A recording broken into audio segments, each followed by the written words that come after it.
अगर खतना कराना इतना ही जरूरी है तो अल्लाह मुसलमानों का ऊपर से ही खतना करके क्यों नहीं भेजता है? ऐसा बहुत सारे गैर मुस्लिम लोग सवाल करते हैं। देखो, ये सवाल बिल्कुल ऐसा ही है कि अगर नाखून काटना इतना ही जरूरी है तो अल्लाह ऊपर से ही नाखून काट के क्यों नहीं भेजता है? भाई, नाखून हम इसलिए काटते हैं ताकि इसमें कुछ गंदगी ना फंसा रहे। बिल्कुल उसी तरह खतना कराने का भी मकसद यही है, गंदगी को साफ करना। अगर खतना नहीं हुआ रहता है तो पेशाब के कतरे आगे अटके रहते हैं, गंदगी फंसी रहती है। खतना कराने के बाद पेनिस कैंसर का चांस बहुत ही कम हो जाता है और ये हमारे नबी की सुन्नत भी है, एक अहम सुन्नत, सुन्नत मुअक्किदा। लेकिन ये फर्ज नहीं है। अगर कोई खतना नहीं कराता है तो इसका मतलब ये बिल्कुल भी नहीं है कि वो मुसलमान नहीं है। ये मुसलमान होने के लिए फर्ज नहीं है। अगर कोई खतना कराता है तो उसको सवाब भी होगा और वो बीमारी से भी बचेगा। देखो, ये हिंदू डॉक्टर खतना के बारे में क्या बोल रहे हैं। ज्यूज में और मुस्लिम्स में कैंसर पेनिस नहीं होता है।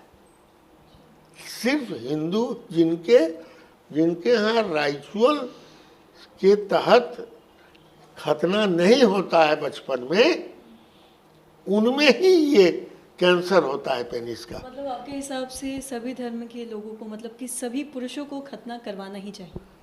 हाँ, यदि इसमें फिर धर्म गुरु लोग आके नौटंकी नहीं करने लगे, एक दूसरे से झंझट नहीं करने लगे और ये धर्म मेरा वो धर्म है वो नहीं यदि करने लगे तो साइंटिफिक, इतना साइंटिफिक है ये खतना बचपन में। माने एकदम देखिए, ज्यूज का तो पैदाइश ही कर देता है और मुस्लिम का जो है तो 4 साल 5 साल के अंदर हो जाता है। तो यदि हो जाए तो कम से कम एक बीमारी तो पक्का है कि नहीं होगी, कैंसर पेनिस नहीं होगा, नंबर 1। दूसरा, सफाई हमेशा रहेगी। तीसरा, डायबिटीज़ जब हो जाता है तो फिर दोबारा खतना करने की जरूरत नहीं। आज तक मुसलमानों का मैंने डायबिटीज़ के बाद खतना किया ही नहीं, क्योंकि खतना हुआ रहता है।